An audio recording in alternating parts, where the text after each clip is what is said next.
My parents are from the East End of London. I'm an only child born in Los Angeles. By the time I was 13 years old, I had lived in 5 countries and I spoke 3 languages. Je parle français un peu, mais je ne parle pas bien maintenant. Aussi, Nihongo wa karimasu ka? Hello, I'm Alex Redmond. Returning to the US, I became a hairstylist in Beverly Hills, worked on some films, lost the accent, met a guy, New York, married, divorced, and settled into an almost idyllic Manhattan existence. Then, something happened. 9/11. I knew I wanted to leave, but I had no idea where I wanted to go. A few months later, my boyfriend and I arrived here, in Sarasota. It's a magical place offering everything that I hold dear. Theater, opera, art, horses, fitness, the beach. A magical environment with very interesting people.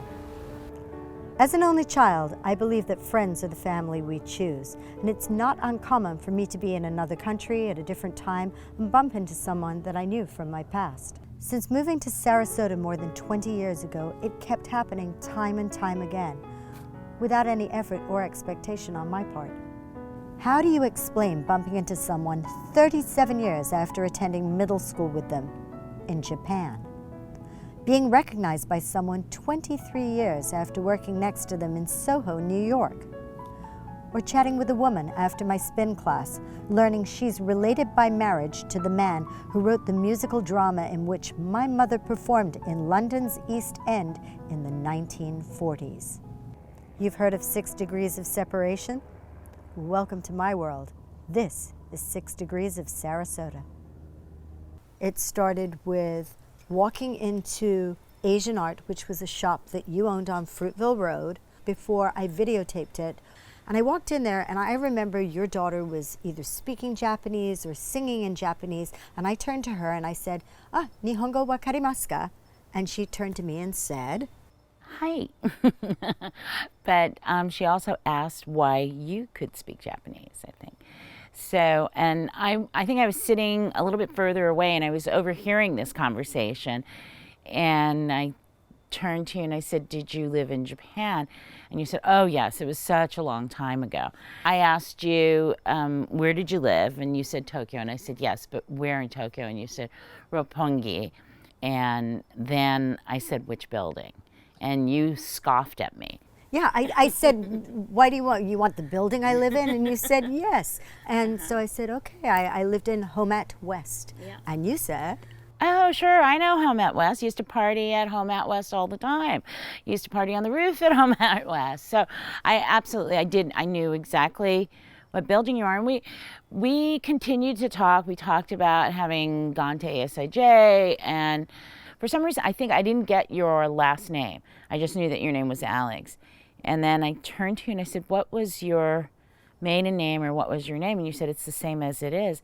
And you said, Redmond. And I have to tell you, I had like a physical response to that. I mean, that really shocked me to the core because I knew exactly who you are. Coincidentally, that same summer that we met each other is the ASIJ reunion. And we decided to do this road trip together. And it was really interesting. to say the least. Yeah. We went to Orlando and I was accused of being an imposter Alex Redmond. Yes. But, you know, people change, you know. For me, you know, just rolling it back just a minute back to Sarasota, the phenomenal connection that we could pick up from 30 years earlier, 35 years earlier, and then the additional connection with my daughter and your former coworker's daughter from New York, because I had hired Kim Brown to work for me.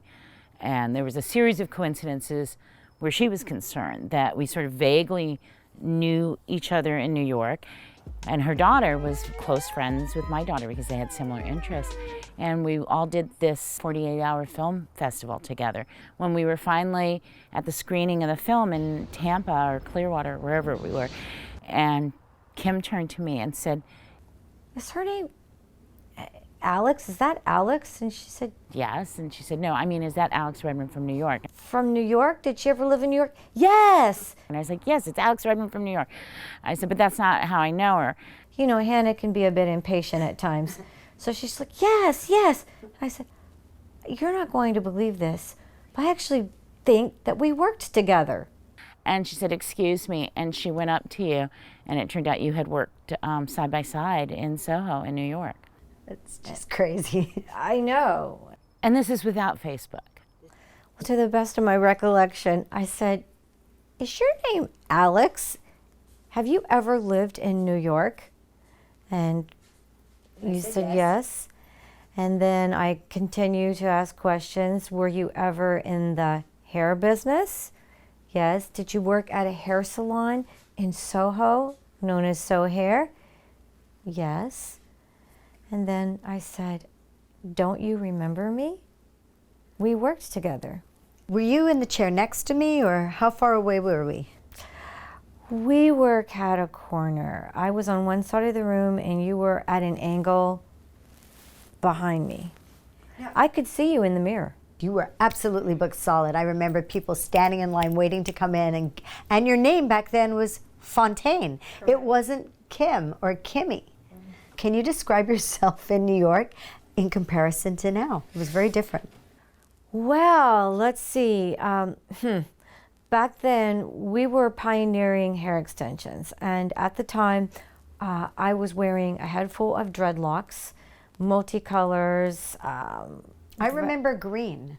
Yes. Lots of green. Lots of green, yeah. And you wore leggings and platforms. The front of your platform shoes were about yay high, lace-up construction style platforms. I thought you were the coolest thing, and to this day, the coolest thing.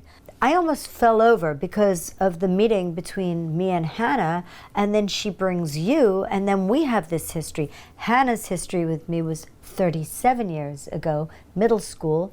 You and I met, and we had worked together 23 years before that. So I think that was, how many years ago was this that you and I went to the screening? About 10. About 10 years ago. So we were talking about, we knew each other 30 some odd years ago, 33 years ago, in New York City, working side by side, bumping into each other in Tampa for a screening. Now, have you had other circumstances here in Sarasota where you've bumped into somebody where it's just completely blown you away, that you met from another life? I remember the first day that I met Hannah in New York. It was at a bookstore in Soho. I think she and her husband at the time owned the bookstore. And I remember going in there and talking with her, just meeting casually. And that was it. And then we would just see each other around town. And then years and years later, after I had my daughter, I went into a store that Hannah owned here called Asian Arts to find out about doing a birthday party for my daughter Zena, who was obsessed with all things Japanese. Then I bumped into Hannah at Asian Art when I went to go and tape her. So all of these things come full circle again, and the one common thing is Sarasota. We met at the Y 8 years ago, more than 8 years ago now. You were a favorite instructor, you still are. For your cool downs, you sometimes like to put in some opera.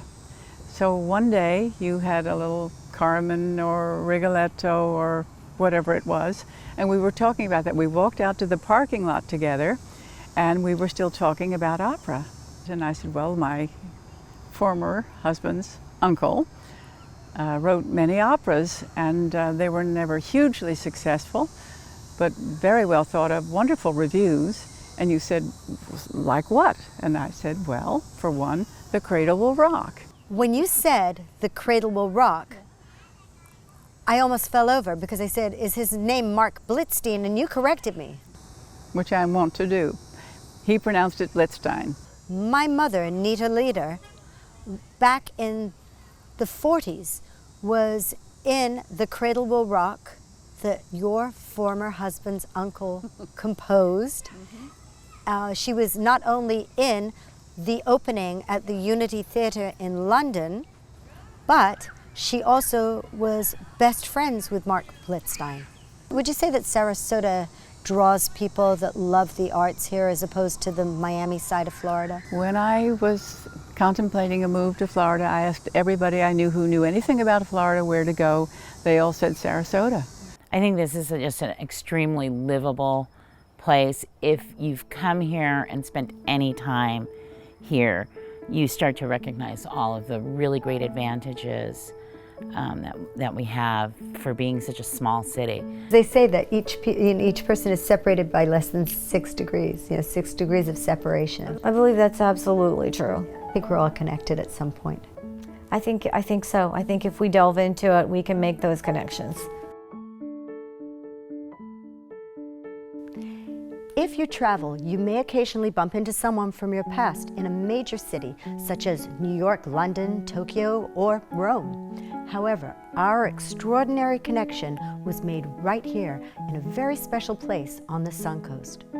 What's your 6 degrees of Sarasota?